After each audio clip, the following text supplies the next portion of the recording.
शिव रचयिता परमात्मा के शिव जयंती का आरोहण का प्रोग्राम किया गया।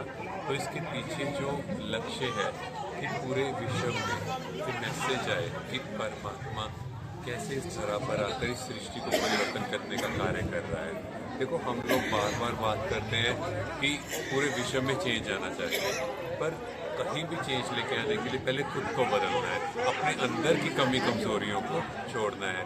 और परमात्मा शिव तो हमेशा से यही कहते हैं, उनका गायन है नीलकंठ मतलब अंदर का जहर।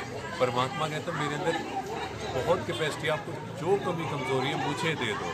तो इसीलिए हम सब अपने अंदर की कमी कमजोरियों को परमात्मा को अर्पण करते हैं और खुद लाइट हो जाए।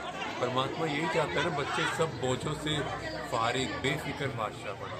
पर कहीं ना कहीं हम उन बोझों को छोड़ते ही नहीं, हम सच्चे दिल से उस परमात्मा को याद करते ही नहीं, हम उन बोझों को अंदर लेके बैठे हैं। इसीलिए आजकल इतनी हेल्थ इश्यूज बढ़ रहे हैं, मेंटल हेल्थ प्रॉब्लम्स हैं, शरीर की प्रॉब्लम्स हैं। क्यों बढ़ रही है? सबका रीज़न हमने उन चीज़ों को पकड़ा हुआ है।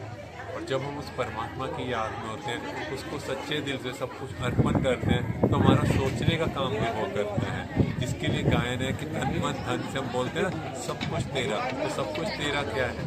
तो तेरा है जब मैं सच्चे दिल से समझूं कि ये जो घर जीवन गृहस्थी जो सब चीज़ें हैं ये सब परमात्मा की हैं, तो फिर परमात्मा उसे संभालेगा। और जब मैं बार बार बोलूँगा मैं और मेरा, मैं ये हूँ और मेरा परिवार, मेरे बच्चे, मेरा घर बार, मेरा बिजनेस कैसे चलेगा, तो परमात्मा कहते हैं आप ही संभालो। और जब उसको बोलने के तेरा तेरा तो वो देखेगा। और यही एक ब्यूटीफुल मैसेज परमात्मा का हम सब बच्चों के लिए। और इतने यहाँ पर उमंग उत्साह भाई बहन इतने आए हैं, ये दैवी भूमि है, देवताओं की भूमि है ना। वो भावना को देखकर हमें बहुत अच्छा लग रहा है, क्योंकि सबके अंदर इतने शुभ विचार है, इतनी भावना है।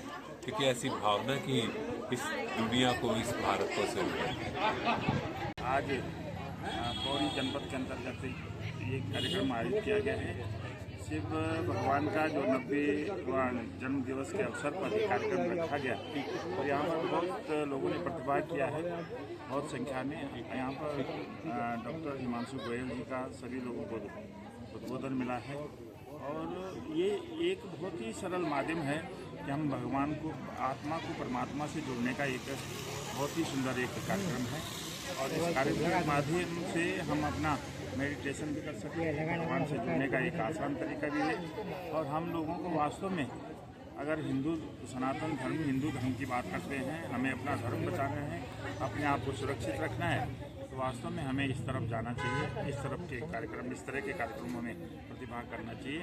और जब हम अपने अंदर की बुराइयां कम करेंगे, वास्तव में तभी हमारा जीवन आगे बढ़ेगा। अगला जो हमारा जन्म आने वाला है, जो मिलने वाला जीवन होगा, वो निष्कंटक होगा, निर्विकार होगा। क्योंकि जो पिछले जन्मों के हमारे कर्म हैं उसके आधार पर हमें ये जीवन मिला है। और इस जीवन को हम कितना अच्छा बना सकते हैं और इसके बाद आने वाले जीवन को हमें अच्छा जीवन मिले, इसके लिए हमें अच्छे कर्म करने चाहिए, अच्छे व्यवहार को करना चाहिए, समाज में लोगों की भलाई करनी चाहिए और समाज के लिए, दूसरों के हित के लिए जो काम होते हैं उनको करना चाहिए। और निश्चित रूप से ये इस तरह के कार्यक्रम बहुत आवश्यक है। समाज में जो विकृतियाँ फैल रही हैं, जो पाश्चात्य संस्कृति की ओर हमारे आने वाली जो पीढ़ी है उस तरफ बढ़ रही है, उसको रोकने का एक बहुत ही सुंदर एक माध्यम है कि हम इस संस्थान से जुड़ें और अपना जीवन को धन्य करें और अपने आस पड़ोस के माहौल को भी अच्छा करें, अपने व्यवहार को अच्छा करें।